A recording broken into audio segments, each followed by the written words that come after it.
Hello বন্ধুরা, আমি সরস্বতী। আমার চ্যানেল এসকে এডুকেশানে তোমাদের সকলকে স্বাগতম। আজকে আমি সলভ করে দেখাবো রায় ও মার্টিন প্রশ্নবিচিত্রার ক্লাস 4-এর পরিবেশের 6 নম্বর স্কুল। চলো দেখি। তো আমাদের 6 নম্বর স্কুল হচ্ছে দুবরাজপুর শিশু বিদ্যাপীঠ।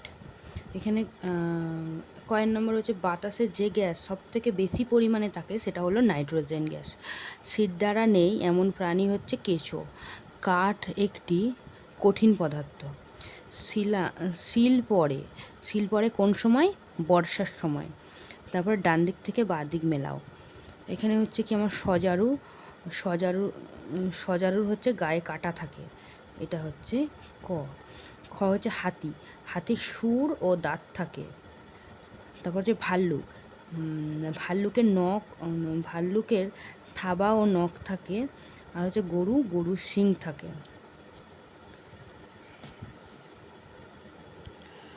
এখানে তোমার দেখো 3 নম্বরে হচ্ছে ড্যাশ ভারত মহাসাগরের বুকে একটি ছোট্ট দ্বীপ।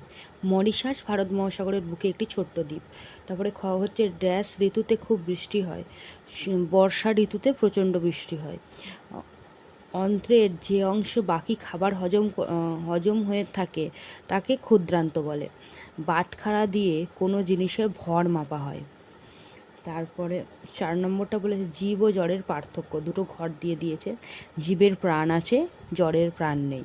খ হচ্ছে জীব চলাফেরা করতে পারে, জড় চলাফেরা করতে পারে না। পাশে বলছে তোমার বেমানান শব্দটি গোল চিহ্ন দাও। খ হচ্ছে গরু, বাঘ, ছাগল, হরিণ। তাহলে এখানে বাঘটা বেমানান, কারণ হচ্ছে এরা সবই তৃণভোজী, বাঘ হচ্ছে মাংসাশী। হচ্ছে রবীন্দ্র জয়ন্তী, কালবৈশাখী, গরম আর লেপ। এখানে দেখো রবীন্দ্র জয়ন্তী বৈশাখ মাসে হয়, আর বৈশাখ মাসে গরম থাকে। আর লেপ তো আমরা শীতকালে ইউজ করি, গরমের সময় বৈশাখ মাসে আমরা লেপ ইউজ করি না, সেই জন্য লেপটা হচ্ছে কি আমাদের বেমানান। দেখো বাদাম, ডিম, লোহা, ভাত। দেখো বাদাম, ডিম, ভাত হচ্ছে খাওয়ার জিনিস, আর লোহাটা হচ্ছে এখানে বেমানান। হচ্ছে আম, কাঁঠাল, জাম, কচুরিপানা। আম, কাঁঠাল, জাম আমরা খাই, খাবার জিনিস। কচুরিপানাটা বেমানান। তারপর তোমার 6 নম্বরে কী আছে? হাওড়া ও কলকাতার মধ্যে সংযোগকারী সেতুটির নাম কি? হাওড়া ও কলকাতার মধ্যে সংযোগকারী হচ্ছে রবীন্দ্র সেতু বা হাওড়া ব্রিজ। এটি কোন নদীর ওপর অবস্থিত? তাহলে রবীন্দ্র সেতু হুগলি নদীর ওপর অবস্থিত। তারপরে খ হচ্ছে দাঁত না মাজলে আমাদের কি কি সমস্যা হতে পারে? এখানে অ্যান্সারটা দেখো, দাঁত না মাজলে মুখে প্লাগ ও ব্যাকটেরিয়া জমে দাঁতের ক্ষয়, মাড়িতে সংক্রমণ, অসহ্য দাঁতে ব্যথা এবং মুখ দিয়ে দুর্গন্ধ হওয়ার মতো সমস্যা দেখা দিতে পারে। এর ফলে কি হবে? কম বয়সে আমাদের দাঁত পড়ে যাবে, মাড়ির রোগ দেখা দেবে, এমনকি হৃদয় রোগ বা ডায়াবেটিসের ঝুঁকিও বাড়তে পারে।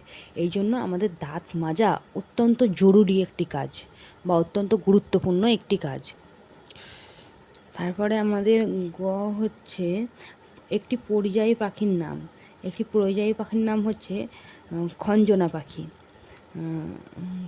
পাখি। পশ্চিমবঙ্গের কোথায় একশৃঙ্গ গণ্ডার দেখতে পাওয়া যায়? জলদাপাড়া অভয়ারণ্য। আবার তোমার জলদাপাড়া অভয়ারণ্য কোথায় আছে? উত্তরবঙ্গের আলিপুরদুয়ার জেলায়। আবার গরুমারা অভয়ারণ্য জলপাইগুড়িতে। তারপরে হচ্ছে তোমার ঘয় নাম্বারে হচ্ছে ঋতু কয় প্রকার ও কী কী? আমরা ছোটোবেলার থেকে পড়ে এসেছি 6 ঋতু, অর্থাৎ ঋতু 6 প্রকার। কী কী? গ্রীষ্ম, বর্ষা, শরৎ, হেমন্ত, শীতকাল এবং বসন্তকাল। তাহলে গ্রীষ্মকাল হচ্ছে বৈশাখ জ্যৈষ্ঠ নিয়ে গ্রীষ্মকাল, আষাঢ় শ্রাবণ নিয়ে বর্ষাকাল, ভাদ্র আশ্বিন নিয়ে শরৎকাল, আর কার্তিক অঘ্রাণ নিয়ে হেমন্তকাল, পৌষ মাঘ নিয়ে শীতকাল, আর বসন্তকাল হচ্ছে ফাল্গুন চৈত্র। তাহলে প্রতি 2 মাসে এই ঋতু পরিবর্তন, যা বাংলার প্রকৃতির রূপ বদলায়, মানে প্রত্যেক 2 মাস অন্তর ঋতু পরিবর্তন হয়।